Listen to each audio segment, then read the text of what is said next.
அரசியல் புரட்சி பண்ணியது திராவிட இயக்கம். எம்ஜிஆர் செய்தார், அதனால் வெகு மக்கள்கிட்ட போய் சேர்ந்தார். சிவாஜியும் செய்தார். திராவிட முன்னேற்ற கழகத்தில் இருக்க முடியாத சூழ்நிலை. அவர் காங்கிரசுடைய ஆதரவாளராக இருந்து பின்னால் காங்கிரஸ் ஆகி ஒரு கட்சியும் துவங்கினார். ஜெயலலிதாவும் சிவாஜி கணேசனும் காதலர்கள். மோட்டா சுந்தர பிள்ளையில் சிவாஜி கணேசனுக்கு ஜெயலலிதா மகள். அந்த படமும் ஓடிச்சு, இந்த படமும் ஓடிச்சு, ஒரே காலகட்டம். ஆனால் எம்ஜிஆர் அப்படிப்பட்ட கேரக்டர்களை செய்ய மாட்டார். அச்சம் என்பது மடமையடா, அஞ்சாமை திராவிடர் உடமையிடா. திராவிடங்கிற வார்த்தைய சினிமா மூலமா வெகு மக்கள்கிட்ட போய் கொண்டு சேர்க்கிற வேலைய அதுல பாடலாசிரியருக்கும் பொறுப்பு இருக்கு. நடிகர் திலகம், மேலன் பிராண்டா போல தம்பி சிவாஜி கணேசன் கூட அவர் போட்டி போட்டு நடிக்க முடியாதுன்னு அண்ணா சொன்னார். அவரை பாராட்டும் போது அந்த அளவுக்கு அவருக்கு நடிப்பு ஆற்றல் அப்படின்னு.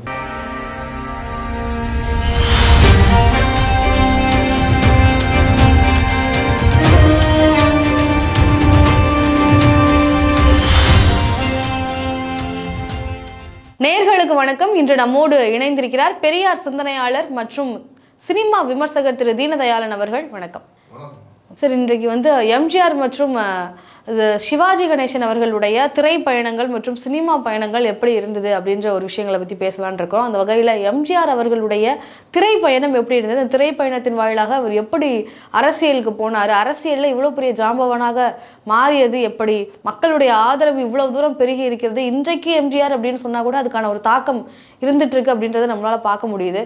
இதற்கான காரணங்கள் என்ன, அவருடைய பணிகள், அவருடைய பயணங்கள் எப்படியெல்லாம் இருந்தது அப்படின்றத பற்றி கொஞ்சம் சொல்லுங்கள். அதாவது எம்ஜிஆர் சிவாஜி என்பது மிகப்பெரிய ஆளுமை, பெரிய பிம்பம், பெரிய வசீகரம். கண்டிப்பா. ஆனா ரெண்டு பேருக்கும் எப்படின்னா ஒரு ஒற்றுமை வேற்றுமை அப்படின்னு சொன்னா, சிவாஜி கணேசன் திராவிட இயக்கத்தால் வளர்க்கப்பட்டு திராவிட இயக்கத்திலிருந்து வெளியேறி காங்கிரஸ் ஆனவர், ஆன்மீகவாதி, அவருக்கு கடவுள் நம்பிக்கை உண்டு. எம்ஜிஆர் காங்கிரஸ்காரராக இருந்து திராவிட இயக்கத்தின் தலைவராக ஒரு கட்சியை துவங்கி ஆட்சியை பிடிக்கிற அளவிற்கு விளந்தவர். இது கொஞ்சம் ரொம்ப முரண்பாடாகவும் தெரியும். அதுக்கு என்ன காரணம்னா, இன்றைய சினிமாவை போல அந்த காலகட்டத்தில் கிடையாது. அந்த காலத்தில் நாடகத்தில் நடித்து பயிற்சி பெற்று அபிமானத்தை பெற்று அப்போ உள்ள திரைக்கதை வசனங்கள்லாம் பார்த்துருப்பீங்க. 5 பக்கம் 10 பக்கம்னு வசனத்தை பேசி ஆகணும். ஒரே டேக்கில் சிவாஜி கணேசன் கலைஞருடைய வசனத்தை பராசக்தியில் பல படங்களில் பேசியிருக்கார். இது சிவாஜி கணேசனுக்கு உள்ள அளப்பரிய திறமை. ஆனால் நீங்க பார்த்தீங்கன்னா ஒரு காலகட்டத்தில் பக்தி படங்கள் தான் அதிகமாக இருந்துச்சு. அந்த பக்தி படங்களில் கோல வச்சவர் யாருன்னா தியாகராஜ பாகவதர், பி.யு. சின்னப்பா போன்றவர்கள்லாம் கோல வச்சுட்டு இருந்தாங்க. ஆனால் சமூக திரைப்படங்கள் அப்படிங்கிறது என்னன்னா திராவிட இயக்கம் வந்ததற்கு பின்னால்தான் அது வேறுபடிக்க ஆரம்பிச்சு. அப்ப அண்ணா அவர்கள் தன்னுடைய கதை வசனத்தால், கதையால் பல படங்களுக்கு உருவாக்கம் கொடுத்தார். வேலைக்காரி, ஓரிரவு அப்படிங்கிற படங்கள்லாம் எடுத்தார். அந்த படங்கள் எல்லாம் எஸ்.ஏ. நடராஜன், கே.ஆர். ராமசாமி போன்றவர்கள் தான் நடித்தார்கள். சிவாஜி எம்ஜிஆர் நடிக்கல. அந்த படங்கள் மிகப்பெரிய வரவேற்பை பெற்றன. அந்த காலகட்டத்தில் திமுகவை துவக்குகிற காலகட்டத்தில் அண்ணா அவர்கள் ஒரு நாடகத்தை ஏற்றுகிறார். சிவாஜி கண்ட இந்து சாம்ராஜ்யம், அதாவது ஆரியத்தின் கொடுமைகளை விளக்கி பார்ப்பனியம் எப்படியெல்லாம் நம்மை வஞ்சிக்கிறது என்பதை எடுத்து சொல்ற ஒரு நாடகம். அந்த சிவாஜி கண்ட இந்து சாம்ராஜ்யம் அப்படிங்கிற நாடகத்துல உண்மையிலே நடிக்க வேண்டியவர் எம்ஜிஆர். ஆனால் எம்ஜிஆர் நடிக்கல. அப்ப சிவாஜி மராட்டிய மன்னனை உருவகப்படுத்தி தான் அந்த கதை வரும். மராட்டிய மன்னன் சிவாஜி தான் பெரிய அந்த நாடகத்தினுடைய முத்தாய்ப்பாக வருகிற கதாநாயகன். அண்ணாவே காகப்பட்டர் அப்படிங்கிற வேடத்தை ஏற்றுக்கொண்டு அந்த நாடகத்துல நடிச்சிருக்காரு. அண்ணா நடிச்சிருக்காரு, கலைஞர் நடிச்சிருக்காரு. இதெல்லாம் நம்ம சொன்னோம்னா நீங்க ஆச்சரியமா இருக்கும். இவங்கெல்லாம் சினிமாவில் நாடகங்கள் நடிச்சாங்க. அந்த காலகட்டங்கள் அப்படி. அந்த நாடகத்தில் எம்ஜிஆரை நடிக்க வைப்பதற்காக முடிவு செய்துவிட்டு அந்த நாடகத்தை அரங்கேற்றுகிறார். அரங்கேற்றுகிற சில நாட்களுக்கு முன்னால எம்ஜிஆர் நடிக்க மறுக்கிறார். காரணம், எம்ஜிஆர் அவர்கள் அந்த காலகட்டத்தில் காங்கிரஸில் இருக்கிறார். சிவாஜி கணேசன் அப்போ சிவாஜி கணேசன் கிடையாது. அவர் பேர் வி.சி. கணேசன், விழுப்புரம் சின்னையா மகன் கணேசன். அவருக்கு தஞ்சாவூர் பக்கத்தில் சூரக்கோட்டை தான் ஊர். கலைஞர் ஊருக்கும் அவருக்கும் கொஞ்சம் பக்கம் தான். அதனால அப்பா இருந்தது விழுப்புரம். அவர் சுதந்திர போராட்டத்தில் பங்கு பெற்றவர். 42 ஆகஸ்ட் போராட்டத்தை, சுதந்திர போராட்டத்தில் போனவர். அந்த நாடகத்தில் எம்ஜிஆர் நடிப்பதாக இருந்தது மாற்றப்பட்டு சிவாஜி கணேசன் நடிக்கிறார். அப்போ வந்து அவர் வந்து வெறும் கணேசன் தான். அப்போ அந்த நாடகத்திற்கு யார் வர்றாருன்னா பெரியார் வருகிறார். பெரியார் வந்து அதிகமாக நாடகங்கள் இலக்கியங்கள் அவருக்கு அதெல்லாம் வந்து ஈடுபாடு கிடையாது. அவர் அந்த பக்கமாக போகாதவர். ஆனால் வந்து கொள்கை சார்ந்து தன்னுடைய லட்சியத்தை அரங்கேற்றுகிற நாடகங்களை எல்லாம் வந்து போயிருக்காரு, பாராட்டி பேசுவார். ஆனால் அதுக்கு ரொம்ப முக்கியத்துவம் அவருக்கு அதில் வந்து ஆர்வம் கிடையாதுன்னு வச்சுக்கோங்களேன். கலை இலக்கியம்னாலே அவருக்கு அதெல்லாம் வந்து நேரத்தை வீணடிக்கிறது அப்படின்னு நினைக்கக்கூடிய மனிதர். அவரை அழைச்சிட்டு வராங்க. ஐயா பெரியார் வந்து அந்த நாடகத்துக்கு தலைமையேற்று அந்த நாடகத்தை பார்க்குறாங்க. அப்போ வந்து விழுப்புரம் சின்னையா கணேசன், சிவாஜி கணேசன் தான் பின்னால் அந்த நாடகத்தில் நடிக்கிறாரு. சிவாஜி கதாபாத்திரம் நடிக்கிறார். மிக சிறப்பாக நடிக்கிறார். வசனங்களையும் அளப்பரிய அளவில் பேசுகிறார். கூடியிருந்தவர்கள் மத்தியிலே மிகுந்த கரவொலி, மிகப்பெரிய அளவில் வரவேற்பு. இறுதியாக தந்தை பெரியார் அந்த நாடகத்தை நடிகர்களை வாழ்த்தி பேசணும். பெரியார் பேசுகிறார். பெரியார் பேசுகிற போது ஒவ்வொருத்தராக சொல்லிக் கொண்டு வருகிறார். அப்படி சொல்லிக் கொண்டு வருகிற போது அந்த சிவாஜி வேடத்தில் ஏற்று நடித்த கணேசன் யாருப்பா? அந்த சிவாஜி கணேசனா? அவர் ரொம்ப சிறப்பாக நடிச்சிருந்தார் இந்த சிவாஜி கணேசன், அவ்வளோதான் சொன்னது. அன்றையிலிருந்து அவருக்கு சிவாஜி கணேசன் என்கிற பெயர் வழக்காக மாறிவிட்டது. சிவாஜி கணேசன். அப்போ பராசக்தியெல்லாம் வர்ற காலகட்டம் முன்னால், கொஞ்சம் பின்னால் தான். பராசக்தி வந்து 52 தான் வருது. இது அண்ணா அவர்களிடத்துல தான் 48 49 இருக்குன்னு நினைக்கிறேன். ஏன்னா பெரியார் அண்ணாவும் கலந்து கொண்ட நிகழ்ச்சின்னா அப்படியே தான் இருக்க முடியும். அப்போ எம்ஜிஆர் வந்து நடிக்க வேண்டிய அந்த இடத்தில் சிவாஜி நடித்தார். ஒருவேளை எம்ஜிஆர் நடித்திருந்தால் சிவாஜி ராமச்சந்திரனாக கூட ஆகிருக்கலாம். ஏன்னா அவருக்கும் வேஷ பொருத்தம் வரும். அவரையும் அப்படி குறைச்சி மதிப்பிட முடியாது. மன்னர் வேடமா அல்லது சமூக வேடமா அல்லது போர் வீரனா வரணுமா, எந்த ஒரு வேடம் கொடுத்தாலும் 2 பேருக்குமே பொருந்தும். இதில் எந்த வேடம் எம்ஜிஆருக்கு பொருந்தாதுன்னா, வயதானவர்கள் வேடத்தை எம்ஜிஆர் வந்து பொருந்துமோ இல்லையோ அவர் நடிக்கலை. அவருக்கு தன்னுடைய இறுதி காலம் வரை ஒரு இளமையுள்ள துடிப்புள்ள வாலிபனாக சமுதாயத்தினுடைய பல தீமைகளையும் தட்டி கேட்கிற ஒரு பெரிய மக்களுடைய அபிமானம் பெற்றவனாக அப்படி தான் வருவார். தீமைகளை சுட்டி காட்டுகிறவராக, தவறுகளை களைகிறவராக, சமூக நோக்கம் உள்ளவராக, மொழி உணர்ச்சி உள்ளவராக, மூட நம்பிக்கை எதிர்ப்பாளராக, இப்படி தான் வந்து எம்ஜிஆர் சித்தரித்து படங்கள் வந்துச்சு. ஆனால் ஒருவேளை சிவாஜி கண்ட இந்து சாம்ராஜ்யத்தில் எம்ஜிஆர் நடித்திருந்தால் சிவாஜிக்கு அந்த வாய்ப்பே வந்திருக்காமல் போயிருக்குமோ அப்படின்னு நம்ம வந்து நினைக்கலாம். ஆனாலும் கூட இன்னொரு வாய்ப்பு வந்து வந்திருப்பார். ஏன்னா திறமைகள் வந்து வெளிப்பட்டு தான் ஆகும். ஒரு இடத்துல வெளிப்படலைன்னு நம்ம சொல்ல முடியாது. ஆனால் இந்த பெயர் இருக்கு இல்லையா, கணேசன்கிறவர் சிவாஜி கணேசன் அப்படின்னு சொல்ற அளவுக்கு அந்த நாடகம் வந்து அவரை தூக்கி விட்டுச்சு இல்லையா. பெரியார் வாயால சிவாஜி கணேசன் சொன்னாரே, அதுதான் கடைசி வரலாம் அவருக்கு வந்து சிவாஜினா தான் தெரியும், கணேசன் தான் தெரியாது. இப்போ எம்ஜிஆர்னா தான் தெரியும் மக்களுக்கு. இது ஒரு அதிசயம். கமலஹாசன் தான் கமலஹாசன் தான், விஜய்னா விஜய் தான், சரத்குமார்னா சரத் தான். ஆனால் நீங்கள் எம்ஜிஆரை போய் பொதுவெளியில் ராமச்சந்திரன் அப்படின்னு சொல்லி பாருங்க, இல்லைன்னா தமிழ் படுத்தி பாருங்க. எம்ஜிஆருக்கு என்ன தமிழ்? மருதூர் கோபாலமேனா ராமச்சந்திரன். அவர் ஒரு கேரளாவில் மருதூர், அப்பா பேர் கோபாலமேனன். மருதூர் கோபாலமேனன் ராமச்சந்திரன். தமிழில் வகைப்படுத்தினா பொருள்படுத்தினா மா கோ ரான்னு வரும், அப்படித்தானே வரும். அதை இங்கிலீஷில் எம்ஜிஆர்னு வச்சுட்டாங்க.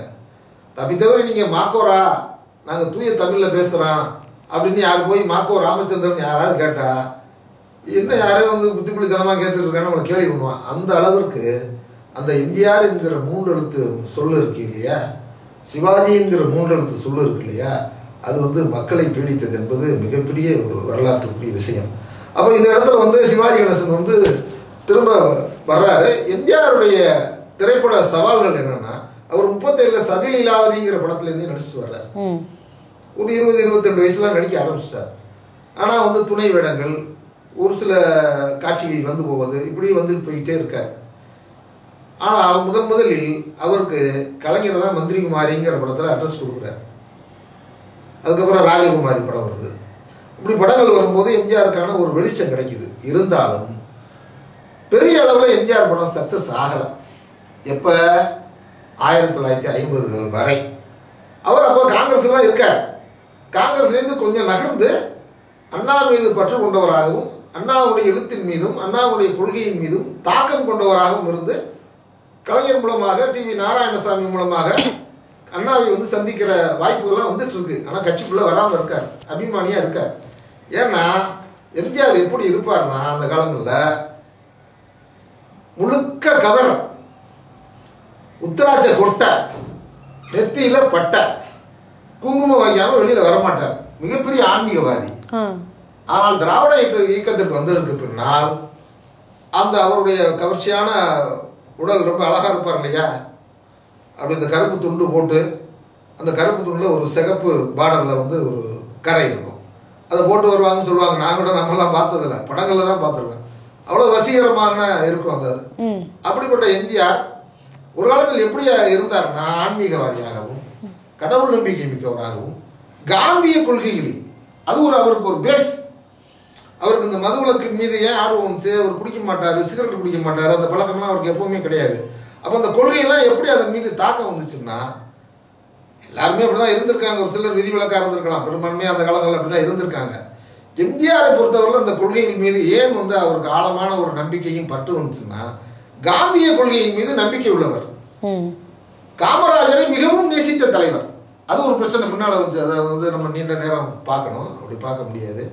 அப்போ எம்ஜிஆர் காங்கிரஸில் இருந்து நகர்ந்து அண்ணாவின் கொள்கையின் மீது தாக்கம் ஏற்பட்டு திராவிட இயக்கத்திற்குள் வருகிற காலகட்டம். திராவிட கொள்கைகளை இப்படி இருக்கக்கூடிய எம்ஜிஆர் அவர்கள் வந்து எந்த அளவுக்கு ஆன்மீகவாதியா இருக்காரோ அப்போ திராவிட கொள்கைகளையும் அந்த அளவுக்கு ஏத்துக்கிட்டாரு. அதை அப்போ அதேபடி கடைபிடிக்கவும் ஆரம்பிச்சிட்டாருன்ற மாதிரி பார்க்கலாம். இவருக்கு இந்த தீய பழக்கங்கள்லாம் கிடையாது. அதுக்கு காரணம் யாரு சார்? அண்ணா அவர்கள் தானா? அண்ணா அவர்கள் தான். ஓகே, அண்ணா அவர்கள் தான். கலைஞருடைய நட்பு, இவருடைய நட்பும் அண்ணா அவர்களுடைய கைடன்ஸ் தான், இந்த நம்பிக்கை. ஓகே, அவருடைய சாத்வீகம். அதாவது அண்ணா எப்படி சொல்றாருன்னா, எம்ஜிஆர் காந்தி எப்படி அகிம்சையை காங்கிரஸில் வாங்கி தந்தாரோ அதே போல தந்தை பெரியார் அவருடைய கொள்கையை அகிம்சை முறையில் ஜனநாயக முறையில் எடுத்துச் சொல்லுகிற பண்பு என்னை வெகுவாக கவர்ந்தது. அண்ணா வந்து அந்த மாதிரி ஒரு தலைவர், நல்ல வசீகரமான தலைவர், பேச்சாற்றல் எழுத்தாற்றல் ஒரு பக்கம், அவருடைய அணுகுமுறை இருக்கு இல்லையா, சொல்லும் பாங்கு, யாரையும் ஜனநாயக தன்மையிலேயே பேசி வென்றுவிடக்கூடிய அளப்பரிய ஆற்றல் இருந்ததுதான் என்னை அண்ணா ஈர்த்தது அப்படின்னு சொல்றாரு. காந்தி எப்படி அகிம்சை முறையில் ஈர்த்தாரோ அதே போல திராவிட கொள்கையை மக்களிடம் அகிம்சை முறையில் கொண்டு சேர்த்தவர் அண்ணா அப்படின்னு சொல்றாரு. ரெண்டையும் ஒப்பிடுறாரு. அப்போ இந்த காலகட்டங்களில் எம்ஜிஆர் உள்ள வரும்போது திமுக கொஞ்சம் வளர்ச்சி அடைஞ்சிக்கிட்டு வருது, தேர்தல் எல்லாம் போட்டியிடலை.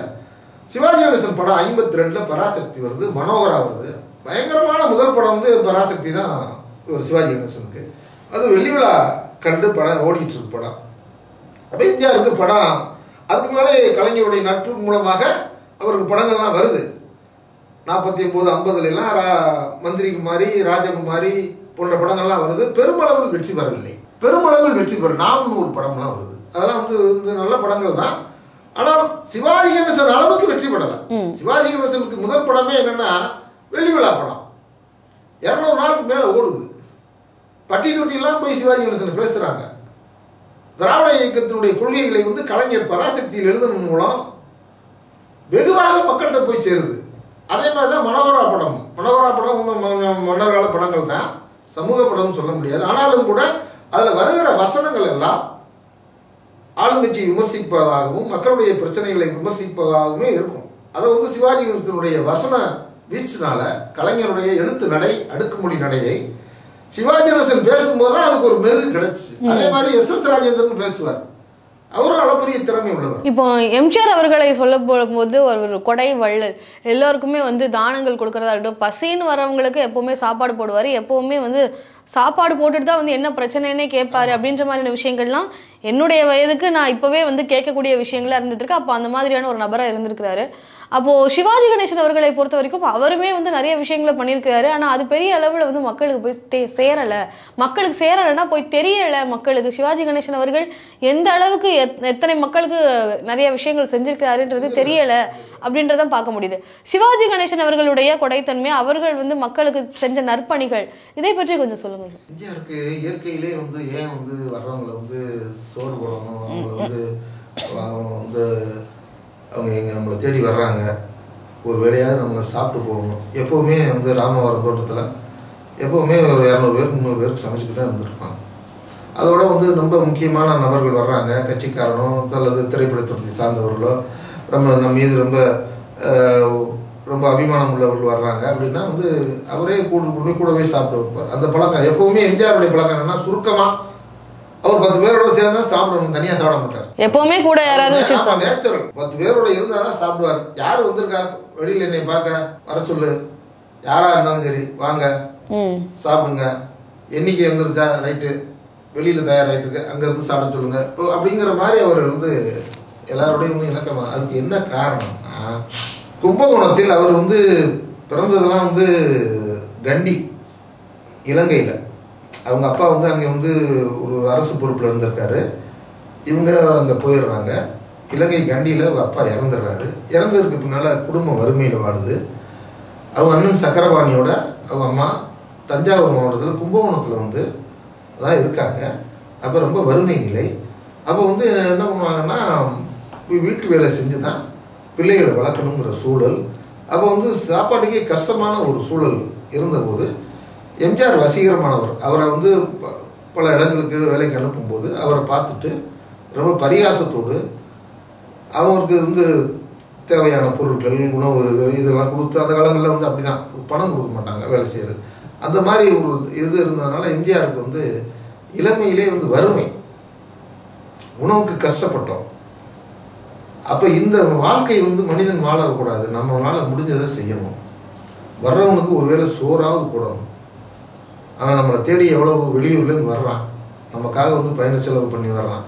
அதே மாதிரி அவர் கையில் வந்து பணமும் கொடுத்து அனுப்புகிற நிலைமை தான் இருந்தது கடைசி வரை. யாராக இருந்தாலும் சோறு மட்டும் போடுறதில்ல, சாப்பிட சொல்லி உனக்கு என்ன தேவை, எதுக்காக வந்த அப்படின்னு கேட்டு அவங்க வீட்டில் வந்து ஏதாவது படிப்பு செலவுக்கா அல்லது வந்து ஏதாவது நிதி உதவி செய்தால் தொழில் செய்யலாமா இப்படிங்கிறதெல்லாம் கேட்டு அவங்களுடைய குறைகளை கேட்டு அவங்கள சாட்டிஸ்ஃபைட் பண்ணி, இதை விட கண்டிப்பாக அவர்களை சாப்பிடாம அவர் அனுப்புறதே இல்லை. யாராக இருந்தாலும் சரி, அது யாராக இருந்தாலும் சரி, வந்த உடனே நீ சாப்பிட்டியா அப்படின்னு முதல் கேள்வியை கேட்பார். சாப்பிட்டோம்னு சொன்னோம்னா நீ பொய் சொல்றேன்னு சொல்லுவாங்க சில பேர். ஏன்னா சில பேர் பெரிய ஆளு ஸ்டாரு, நம்ம போய் என்னத்த சாப்பிட்டேங்க, உன் முகத்தை பார்த்தாலே தெரியுது சாப்பிடாத முகம், நீ முதல்ல போய் சாப்பிடுவா அப்பதான் நான் பேசுவேன்னு சொல்லி அப்படி சொல்றாங்க. அப்ப அந்த அளவுக்கு அவருக்கு வந்து ஈகைத்தன்மை இருந்துச்சு, குடைத்தன்மை இருந்துச்சு. அப்படின்னா இளமையில் வறுமையை காரணமாக இருந்ததும் ஒண்ணு, அதற்காக அவர் வந்து பண்ற அல்லல்கள் துன்பங்களும் ஒண்ணு. இந்த துன்பம் இந்த வறுமை யாருக்கும் வந்துடக்கூடாது. அதனால நம்ம இன்னைக்கு வந்து நல்லா இருக்கோம். அந்த தமிழக மக்கள்னால தான் நம்ம வந்து வாழ்ந்துட்டு இருக்கோம். அவங்க கொடுக்குற வந்து இப்போ சினிமா அந்தஸ்தில் தான் நமக்கு வந்து மரியாதை வந்துருக்கு, இந்த வாழ்க்கை வந்துருக்கு. அதனால அந்த தமிழக மக்களுக்கு ஏதாவது செய்யணும்னு சொல்லித்தான் பின்னாடி சத்துணவு திட்டத்தையே அவர் விரிவுபடுத்தி அந்த திட்டத்தை கொண்டு வந்தார். அப்படிப்பட்ட குடைத்தன்மை வாய்ந்தவருக்கு இயல்பாகவே வந்து அண்ணா அவர்கள் சொல்லுவார், கடையேழு வள்ளல்களை கண்டேன், என் தம்பி எம்.ஜி. ராமச்சந்திரன் பாரி வள்ளல் அப்படின்னு சொல்லுவார். கடையேழு வள்ளல்கள் 8வது வள்ளல் என் தம்பி பாரி வள்ளல் எம்ஜிஆர். அதுக்கு வந்து ஒரு உதாரணம் சொல்லுவார். வறியவர்கள் தேடி வருவார்கள், மன்னர்கள் அவர்களுக்கு உதவி செய்வார்கள். ஆனால் என் தம்பி எம்ஜிஆர் எங்கே கஷ்டப்படுவன் இருக்கிறான், எங்கே துன்பப்படுகிறவன் இருக்கிறான், எங்கே வறுமை இருக்கிறது என்று அவர்களை தேடி போய் உதவி செய்தவன் என் தம்பி எம்ஜிஆர். அதனால தான் அவரை 8வது வள்ளல் என்று சொல்லுவார் என்று அண்ணா வந்து சொன்னார். அந்த அளவிற்கு மக்களிடமும் கட்சிக்காரர்களிடமும் யாரும் எம்ஜிஆரை பல்வேறு விமர்சனங்கள் பண்ணியிருந்தாலும் அவருடைய குடைத்திறனையோ அவர் செய்த உதவியையோ அவர் ஈகைத்தனமாக நடந்து கொள்வதை யாரும் குறை சொல்லியிருக்க முடியாது. இந்த இடத்தில் சிவாஜி கணேசன் எதுவும் செய்யவில்லையா என்று சொல்லிவிட முடியாது. சிவாஜி கணேசன் செய்ததை பெரிதாக காங்கிரஸ் கட்சியோ அவரை சார்ந்தவர்களோ விளம்பரப்படுத்திக் கொள்ளவில்லை. எம்ஜிஆருக்கு என்ன ஒரு பலம் இருந்தது என்று சொன்னால், ஒரு இடத்துல தீ பிடிச்சிருக்கு, அந்த இடத்துல வந்து குடிசை எரிஞ்சு போச்சு, உடனே அவங்களுக்கு வந்து ஆடைகள் கொடுத்தாரு.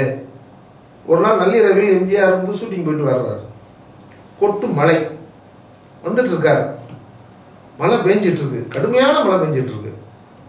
அவர் வர்ற போது நள்ளிரவு 12 மணிக்கு மேலே இருக்கும். ஏன்னா சில நேரங்கள் ஷூட்டிங்லேருந்து வர்றதுக்கு அவ்வளோ நேரம் ஆயிரும். ராமவரம் தோட்டத்துக்கு போயிட்டு இருக்காரு. ஒரு ரிக்ஷா தொழிலாளி வண்டியை ஓட்டி போயிட்டு இருக்காங்க மலையில். இவர் பார்க்குறார், இவ்வளவு கொட்டுற மலையில் தன்னுடைய குடும்பத்துக்காக காப்பாற்றுறதுக்காக இந்த நள்ளிரவில் ரிக்ஷா ஓட்டிட்டு போகிறான். ஆனால் அவனுக்கு போட்டுக்கிறதுக்கு இந்த குளிரில் ஒரு ஆடை கூட இல்லை, மேலே போத்துறதுக்கு ஒரு கோட்டு இல்லை. யோசிச்சுட்டே போகிறார். போனவுடனே அவருக்கு இரவு நேரம் தூக்கமே வரல. இவ்வளவு சிரமங்கள்லாம் மக்கள் அனுபவிக்கிறாங்க, நம்ம ஏதாவது செய்யணும் அப்படின்னு சொல்கிறாரு. என்ன செய்கிறாரு? மறுநாளே அண்ணாவை சந்திச்சு சென்னையில் இருக்கிற ரிக்ஷா தொழிலாளர்களுக்கு எல்லாத்துக்கும் நான் முளை போட்டு கொடுக்கணும் அப்படின்னு சொல்லி, கட்சியெல்லாம் கிடையாது, எந்த கட்சி எந்த ஜாதி எந்த மதம்லாம் கிடையாது, எல்லாரையும் கூப்பிட்டு சென்னையில் உள்ள ரிக்ஷா தொழிலாளர்லாம் கூப்பிட்டு ஒரு பொதுக்கூட்டம் நடத்தி எல்லாருக்கும் மலை போட்டு கொடுக்குறாரு. அப்படின்னா மலை போட்டு கொடுத்தாரு, அவருடைய மனிதாபிமானம் அவருடைய குடைத்திறன் வேறு. ஆனால் அதை வந்து மக்கள்கிட்ட கொண்டு போய் சேர்த்தது மறுநாள் வந்து பெருசாக வந்து பத்திரிகையில் வரும். எம்ஜிஆர் மலை போட்டு கொடுத்தார், ஆயிரக்கணக்கானவர்களுக்கு வழங்கினார், அதை அண்ணா தலைமையில் வந்து நடத்தப்பட்டது அப்படின்னு சொல்லி பண்றாங்கல்ல. அது அந்த அரசியல் பின்புலம்லாம் இருந்ததுனால எம்ஜிஆர் வந்து அதை வெகுவாக வந்து போய் சேர்த்தார். சிவாஜி கணேசன் அதெல்லாம் விரும்பாதவர். அவர் எந்த செய்கை செஞ்சாலும் வந்து அவரோட அதை நிறுத்திக்குவாரு, அதை வந்து வெளியில எக்ஸ்போஸ் பண்ண மாட்டாரு. ரெண்டாவது, கட்சி தீவிர அரசியல் ஈடுபாடு என்பது சிவாஜி கணேசன் கிடையாது. அவர் வந்து திராவிட முன்னேற்ற கழகத்தில் இருந்தார். ஒரு 50-54களில் அவர் விலகிட்டார். ஒரு 2-3 வருடங்கள் தான் வந்து தீவிரமாக இருந்தார். திருப்பதிக்கு போனார். அங்கே போய் சாமி கும்பிட்டு வந்ததுனால திருப்பதி கணேசா திரும்பி போயின்று திமுகவில் அப்போ நாத்திக கொள்கை அதிகமாக திராவிட முன்னேற்ற கழகத்தில் இருந்தது. அதனால் ஒரு விமர்சனம் வந்ததுனால அதோட ஒதுக்கிக்கிட்டார். ஆனால் வந்து அண்ணாவோடையும் கலைஞரோடையும் எல்லாரோடையும் நல்ல ஒரு நெருக்கமான உறவுல தான் இருந்தார். இலங்கையில வந்து நிறைய பள்ளிக்கூடங்கள் மருத்துவமனைகள் கட்டி கொடுப்பதற்கெல்லாம் அந்த போர்க்களத்தில் இருக்கும்பொழுது மக்கள் வந்து எந்த அளவுக்கு அவதிப்பட்டிருப்பாங்கன்றது தெரியும். அந்த காலகட்டத்திலேயே வந்து சிவாஜி கணேசன் அவர்கள் வந்து பெரிய அளவில் உதவுனாரு அப்படின்ற சில செய்திகள்லாம் இருக்கு இல்லையா? அதான் உதவி இருக்காரு, நண்பர்களுக்கு உதவி இருக்காரு, வேண்டியவர்களுக்கு உதவி இருக்காரு, கட்சி கொடுத்துருக்காரு, இந்திய பாதுகாப்பு நிதிக்கு அதிக தொகை கொடுத்துருக்காரு, எம்ஜிஆரும் கொடுத்துருக்காரு. ஆனால் எம்ஜிஆர் கொடுத்ததானே தெரியுது. சிவாஜி கணேசன் அவரும் விளம்பரப்படுத்திக்கிறது இல்லை. அந்த கட்சி இருக்கு இல்லையா, காங்கிரஸ் கட்சி, அந்த காங்கிரஸ் கட்சியை அவரை வந்து இப்போ தூக்கி கொண்டாடுறது இல்லை. ஆனால் எம்ஜிஆர் அப்படி இல்லை. திமுக எது கொடுத்தாலும் தூக்கி கொண்டாடினாங்க. அதுதான் காரணம். அப்போ மக்கள்கிட்ட வந்து வெகுவாக போய் சேர்ந்துச்சு. காரணமே வந்து இதுல ஒரு அரசியல் இருந்துச்சு. திமுக அன்றைக்கு அதை வந்து எம்ஜிஆர் வந்து பயன்படுத்தினாங்க, எம்ஜிஆரும் திமுகவை பயன்படுத்தி கொண்டார். ரெண்டும் உண்டு. ஆனால் சிவாஜி நம்ம உதவி செய்யறான், அதை வந்து நம்ம சொல்லிக்க வேண்டியதில்லை. அதை வந்து கட்சிக்காரங்களும் தூக்கி பிடிக்கல. அது காரணம் என்னன்னா, சிவாஜி கணேசன் வந்து காங்கிரஸ்ல வந்து பட்டுப்படாம தான் இருந்தார். ஒரு 60-62க்கு மேலதான் காங்கிரஸ்ல தீவிர ஈடுபாடு கொண்டார். அப்படிதான் அவருடைய வரலாறு இருந்திருக்கு. ஆனா எம்ஜிஆர் அப்படி இல்லை. பல படங்கள்ல வந்து உதயசூரியன் நெத்தியில உதயசூரியன் போட்டுக்கிட்டே வருவார். ஒரு படத்தில் சக்கரவர்த்தி திருமணம்ல பேரே உதயசூரியன் வருவார். ஏன்னா அப்ப 57 தேர்தலில் முதல் திமுக போட்டியிடும் போது உதயசூரியன் அது பெரிய அளவுக்கு மக்கள் கிட்ட பிரச்சார பீரங்கியா அவரே இருந்திருக்கிறாரு. பேர் வைக்கும் போது சின்னத்தையே எம்ஜிஆர் உதயசூரியன் பேர் வச்சுட்டு வர்றாரு. அப்படி கதிரவன் பேர் வச்சுட்டு வருவாரு, உதயசூரியன் பேர் வச்சுட்டு வருவாரு. நாடோடி மன்னன் படத்துல அந்த சிம்பிள் எடுத்த உடனே போடுவாங்கல்ல, எம்ஜிஆர் பிக்சர்ஸ் போடும் போதே கருப்பு சேப்புல வரும். கருப்பு சேப்பு கொடியை பிடிச்சிட்டு ஒரு பெண்ணு ஆணும் வந்து வர்றது மாதிரி ஒரு சிம்பிள்லாம் வச்சிருப்பாரு. படத்திலேயே வந்து பார்த்தீங்கன்னா வேலை போடு சோறு போடுன்னு எம்ஜிஆர் வந்து மன்னர் ஆட்சியை எதிர்த்து முழக்கம் பண்ணிட்டு வருவார். அப்போ பார்த்தீங்கன்னா கருப்பு சேப்பு பிடிச்சி தான் பிடிச்சிருப்பார். அப்போ உள்ள சென்சாரில் வந்து அதெல்லாம் அனுமதிச்சிருக்காங்க. வேலை போடு சோறு போடு அப்படின்னு சொல்லிட்டு வந்து எம்ஜிஆர் கத்திக்கிட்டே வருவார் மன்னராட்சி எதிர்த்து. அப்ப இது மாதிரி விஷயங்கள் எல்லாம் வந்து எம்ஜிஆர் வந்து துணிச்சலா இருந்தார். இந்த மாதிரியான படங்கள்லாம் வரும்பொழுது இப்போலாம் வந்து ஏதாவது ஒரு படம் வந்தது மக்களுக்கு எதிராக இருக்கு, இல்ல மக்களுக்கு எதிரான கருத்துக்களோ இல்ல வரலாற்றை திரித்து வரக்கூடிய படங்கள்லாம் வந்துட்டு இருக்கு. அதுக்கான எதிர்ப்புகள் வந்தாலும் கூட அதை வந்து யாரும் தட்டி கேட்பதற்கோ வந்து தயாராக இல்லை அப்படின்றதுலாம் இருக்கு. இப்போ நான் சாவா அப்படின்ற ஒரு படமெல்லாம் வந்தது, அதில் வந்து நிறைய வரலாற்று திரிவுகள் இருக்குன்னு சொல்லி ஒரு தரப்புலேருந்து குற்றச்சாட்டு இருக்கு. இல்லை இதுதான் வரலாறு அப்படின்ற மாதிரியான தரப்பும் இருக்கு. இந்த மாதிரியான கான்ட்ரவர்சியலான படங்கள் இல்லைனா தன்னுடைய அரசியலை வந்து பிரதிபலிக்கிறதுக்காக ஒரு படமோ இல்லை அரசியல் பிரச்சாரத்துக்கு பயன்படுத்துகிற மாதிரியான படங்கள் இந்த அளவுக்கு வரும் பொழுது அதை எந்த வகையிலேயாவது ஆளுகின்ற அரசு, மத்திய அரசோ இல்லை எந்த அரசு தமிழகத்தில் இருக்கோ அவங்க இதை தடை செய்யணும், இல்ல படத்துக்கு ஏதாவது சிக்கல்கள் தர்றது, இந்த மாதிரியான விஷயங்கள்லாம் அப்ப இருந்ததா? இப்போ ஒரு தலைவா அப்படின்ற படம் வந்ததுக்கே வந்து நிறைய பிரச்சனைகள் வந்ததெல்லாம் பார்த்தோம். அந்த மாதிரியான விஷயங்கள்லாம் ஏதாவது இருக்கா? அப்ப எப்படி இருந்துச்சுன்னா, எம்ஜிஆர் படத்துல நல்ல நல்ல பிள்ளைகளை நம்பி நாடே இருக்குது தம்பி,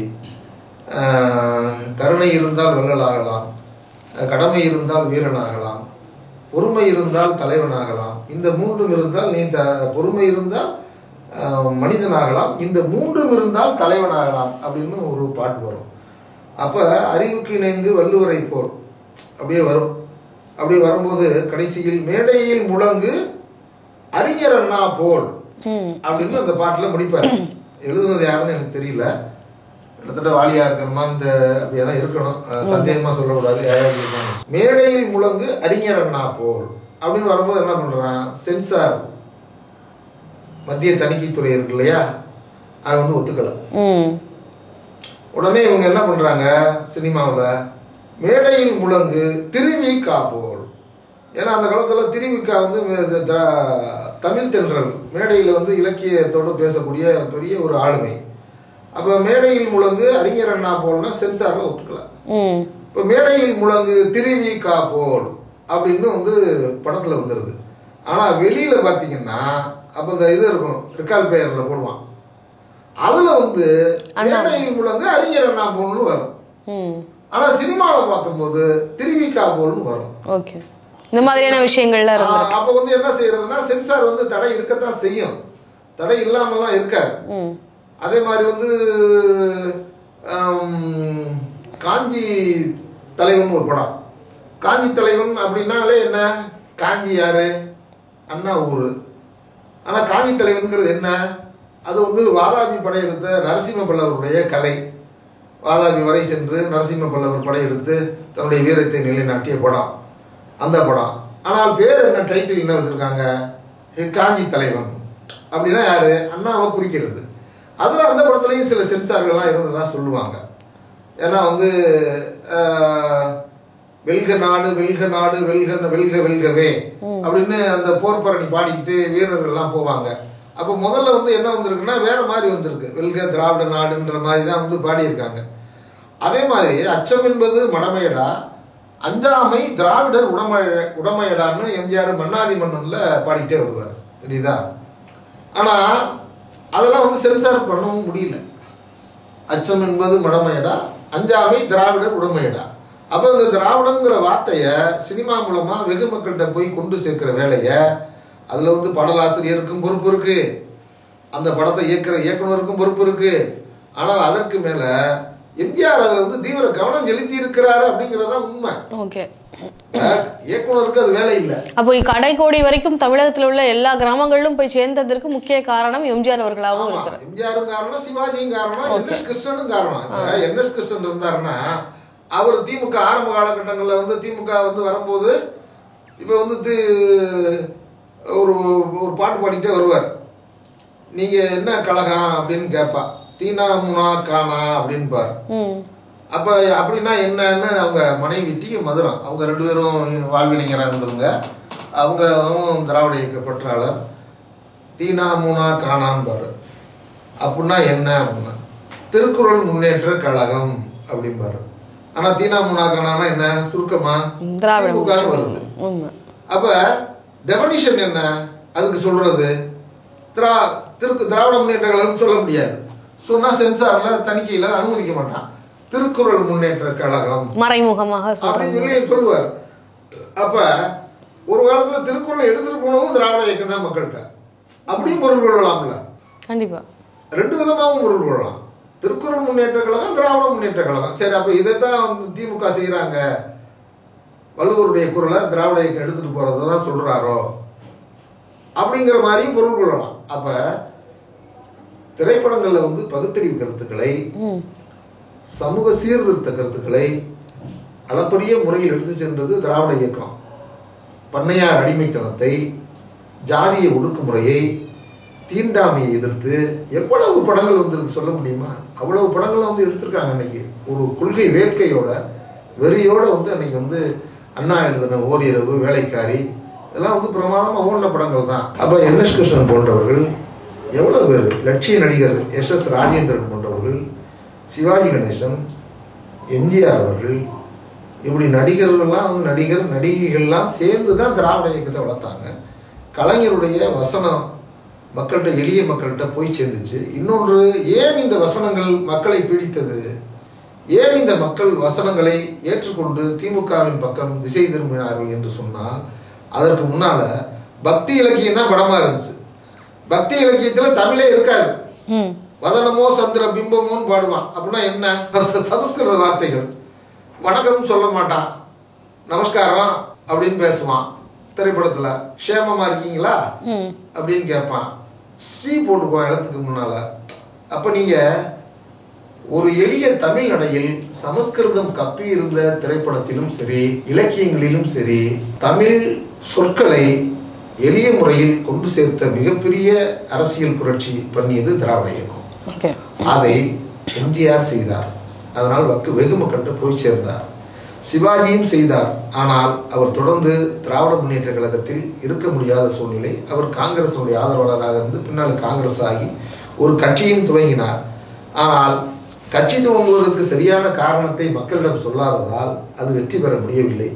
எம்ஜிஆர் காலத்தின் கட்டாயம் ஒரு கட்சியை துவங்கினார், காரணத்தை சொன்னார், மக்கள் ஏற்றுக்கொண்டார்கள், முதல்வரானார். இன்றைக்கு முடிசூடா மன்னனாக இருக்கிறார். திரையுலகத்தை பொறுத்தவரை சிவாஜியும் எம்ஜிஆரும் என்றைக்கும் அளிக்க முடியாத பெரிய ஆளுமைகள். அவர்களுக்கென்று ஒரு தனி வரலாறு இருக்கிறது. காரணம், தன்னுடைய நாவன்மையால், நடிப்பு திறனால் அளப்பரிய, அதாவது எம்ஜிஆர் வந்து ரொமான்டிக் ஹீரோ, ஒரு கிளாசிக்கல் ஹீரோ. சிவாஜி எந்த வேடம்னாலும் போடுவார். ஒரே நேரத்தில் தெய்வமகன் ஒரு படம் ஓடிட்டு இருக்கு, 3 வேடங்கள் போட்டிருப்பார். ஒரே நேரத்தில் மோட்டார் சுந்தரம் பிள்ளைன்னு ஒரு படம் சொல்லுவாங்க 66, 67. அதில் வந்து ஜெயலலிதா மகளா நடிச்சிருப்பார். இங்கிட்டு பார்த்தா கலாட்டா கல்யாணம்னு ஒரு படம் ரிலீஸ் ஆயிருக்கு. அதில் ஜெயலலிதா ஜோடியா நடிச்சிருப்பாங்க சிவாஜிக்கு. 2 படமும் மக்கள் ரசித்து பார்த்துருக்காங்க. அப்ப ஒரே நடிகை தனக்கு மகளாக நடிக்கிறார், அவருக்கு அப்பனாகவும் நடிக்க முடியும் சிவாஜியால். இதுதான் சிவாஜி கணேசனுடைய பெரிய அளப்பரிய திறமை. அதே நேரத்தில் அவருக்கு நல்ல காதலனாகவும் நடிக்க முடியும், நவரசமாகவும் நடித்திருப்பார் அந்த படத்தில். கல்யாண காலத்தில் அது ஒரு நகைச்சுவை படம் தான், முழுக்கவே நகைச்சுவை படம் தான். ஜெயலலிதாவும் சிவாஜி கணேசனும் காதலர்கள். மோட்டார் சுந்தர பிள்ளையில் சிவாஜி கணேசனுக்கு ஜெயலலிதா மகள். அந்த படமும் ஓடிச்சு, இந்த படமும் ஓடிச்சு, ஒரே காலகட்டம். ஆனால் எம்ஜிஆர் அப்படிப்பட்ட கேரக்டர்களை செய்ய மாட்டார். அவர் வந்து ஒரு வாலிபனாக, இளைஞனாக, ஒரு போர்க்குணம் உள்ளவனாக அப்படித்தான் நடித்தார். அதையும் மக்கள் ஏற்றுக்கொண்டார்கள். அது மக்கள்கிட்ட மிக செல்வாக்கு பெற்றுச்சு. ஆக இதே நம்ம என்ன தெரிஞ்சுக்க வேண்டியிருக்குன்னா, நீங்க சிவாஜி இப்படி நடிச்சா தான் மக்கள் பார்ப்பாங்க. நீங்க சிவாஜி மாதிரி எம்ஜிஆர் நடிச்சா மக்கள் பார்க்க மாட்டாங்க. ஒவ்வொருத்தங்களுக்கு ஒரு தனித்தன்மை. இவனுக்கு வந்து எம்ஜிஆர் இப்படிதான் இருக்கணும்னு இவனுக்கே வந்து ஒரு இமேஜின் அந்த இடத்துக்கு வந்துட்டான். எம்ஜிஆர்னா இப்படிதான் நடிக்கணும், எம்ஜிஆர் அயோத்தியை வேலை போட்டுட்டு வந்தா பார்க்க மாட்டான். இதுதான் வந்து அதில் உள்ள நேச்சர். ஆனால் சிவாஜி எல்லா சித்திர வேடங்களையும் நடித்தவர். அதனால அவருக்கு வந்து நடிப்பின் இமயம். நடிகர் திலகம், மேர்லன் பிராண்டா போல என் தம்பி சிவாஜி கணேசன் கூட வந்து அவர் போட்டி போட்டு நடிக்க முடியாதுன்னு அண்ணா சொன்னார் அவரை பாராட்டும் போது. அந்த அளவுக்கு அவருக்கு நடிப்பு ஆற்றல் அப்படின்னு அந்த அசைக்க முடியாத இடத்துல இன்னைக்கு இருக்காங்க. அதனால தான் இன்னைக்கு வரையிலும் எளிய மக்கள்கிட்ட, குறிப்பாக தாய்மார்கள்ட்ட குணச்சித்திர வேடங்கள் அப்படின்னா சிவாஜி படம் தான் போவாங்க. அதே நேரத்தில் எம்ஜிஆரை தன்னுடைய பிள்ளையாக, தன்னுடைய சகோதரனாக, உற்ற தோழனாக பெண்கள் எல்லாம் பார்த்து நமக்கு உதவி செய்யக்கூடிய ஒரு வள்ளல் தன்மை கொண்டவர் எம்ஜிஆர். சினிமா படங்களில் வந்து நல்ல மெசேஜ் சொன்னவர். குடிக்க அடிமையாயிராத, சிகரெட்டு குடிக்காத, திருடாத, பொய்மைகள் பேசாத அப்படிங்கிற கருத்துக்களை கொண்டு விதைச்சதுனால எம்ஜிஆர் உண்மை வாழ்க்கையிலையும் அப்படிதான் இருப்பாரு, சினிமாவில் மட்டும் இல்ல அப்படிங்கிற ஒரு மிகப்பெரிய நம்பிக்கை இருக்குல்ல, அதை எம்ஜிஆர் வளர்த்ததுதான் மிகப்பெரிய ஆச்சரியம். அது வந்து பின்னால் அவருக்கு வந்து அரசியலில் கை கொடுத்தது. ஆட்சியை பிடித்தார், முடிசூடா மன்னனாக இருந்தார். திரைத்துறையை பொறுத்தவரையில் சிவாஜி கணேசன் வந்து எம்ஜிஆர் நடிக்க முடியாது. இருந்தாலும் கூட எம்ஜிஆர் ரொமான்டிக் ஹீரோ, இவர் கிளாசிக்கல் ஹீரோ, அப்படிதான் நம்ம வகைப்படுத்த முடியும். இவர் படமும் ஓடி இருக்கு, ஒரே நேரத்தில் வெளிவரும். இந்த படமும் ஓடும், அந்த படமும் ஓடும். அதுவும் வெள்ளி விழா காணும், இதுவும் வெள்ளி விழா காணும். அதுலாம் வந்து எந்த விதமான இல்லை, மக்கள் ரசனையை சரியாக தான் வைத்திருந்தார்கள். ஆனால் அவருக்கென்று ஒரு இடம் குணச்சித்திர வேடம், ஒரு கிளாசிக்கல் நடிகர். இவர் ஆக்ஷன் ஹீரோ, ரொமான்டிக் ஹீரோ, அப்படிதான் நம்ம வகைப்படுத்த முடியும். அந்த அடிப்படையில் 2 ஆளுமைகள் என்றைக்கும் அழிக்க முடியாத மிகப்பெரிய 2 துருவங்கள். ஆனால் திராவிட இயக்கம் என்னும் மிகப்பெரிய சக்தியை துவக்க காலத்தில் கிட்டத்தட்ட 50லிருந்து 55 வரை சிவாஜி கணேசனும் எம்ஜிஆரும் கொண்டு போய் சேர்த்தவர்கள். தொடர்ந்து எம்ஜிஆர் அந்த வேலையை செய்தார். அரசியலிலும் கவனமாக இருந்தார். அதனால் அரசியல் திரை இரண்டுகளிலும் எம்ஜிஆர் போல வச்சினார். சிவாஜியை பொறுத்தவரையில் அரசியல் அவருக்கு முழுமையானதாக இல்லை, அதில் ஈடுபாடு இல்லை. ஒரு நெருக்கடியின் காரணமாக ஒரு கட்சியை ஆரம்பித்தாலும் திரைத்துறையில் என்றும் வாழுகிற கலைஞராக சிவாஜி இருக்கிறார். இதுதான். ஓகே சார், சிவாஜி அவர்கள் மற்றும் எம்ஜிஆர் அவர்களுடைய பயணங்கள் குறித்து பல விஷயங்களை எங்ககிட்ட பகிர்ந்துக்கிட்டதுக்கு ரொம்ப நன்றி. நன்றி.